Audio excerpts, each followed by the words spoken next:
पार्थ पवारांनी काल काँग्रेसबद्दल एक वक्तव्य केलं होतं आणि त्याच्यानंतर आज प्रतिक्रिया येऊ लागलेल्या आहेत। नेमकी ही काय बातमी आहे सविस्तरपणे बघूया। ही बातमी अर्थातच आहे राष्ट्रवादी काँग्रेस आणि काँग्रेस यांच्यामध्ये सुरू झालेल्या वादयुद्धासंदर्भातली, कारण काल राष्ट्रवादीचे नवनियुक्त खासदार पार्थ पवार यांनी काँग्रेसवर टीका केलेली।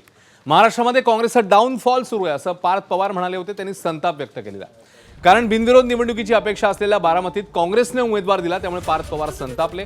काँग्रेसची ही कृती त्यांच्या चांगलीच जिव्हारी लागली। त्यांच्या या टीकेला काँग्रेसकडून जोरदार प्रत्युत्तर देण्यात आलंय।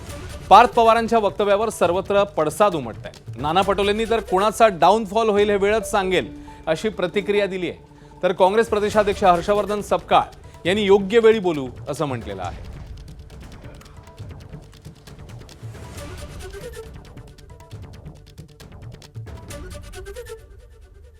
आपण कोणाला थांबू नाही शकत। जसा वेळ येतो तसं समोर जावं लागतं आणि आम्ही समोर जाऊ। समजलं? आम्ही काय कोणाला फोन नाही करणार आहे। जे काय ते नशिबात लिहिलंय ते बघू काय व्हायचंय ते।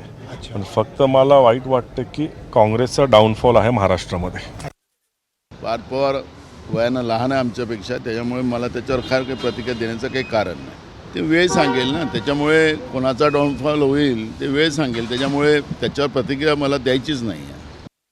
तर आता मुद्दा परिपक्वतेचा आलेला आहे, त्यामुळे या विधानाच्या अनुषंगानं न बोललेलं बळं यथावकाश त्याच्यावर जरूर मी योग्य ती टिप्पणी करेल। एबीपी माझा, उघडा डोळे बघा नीट।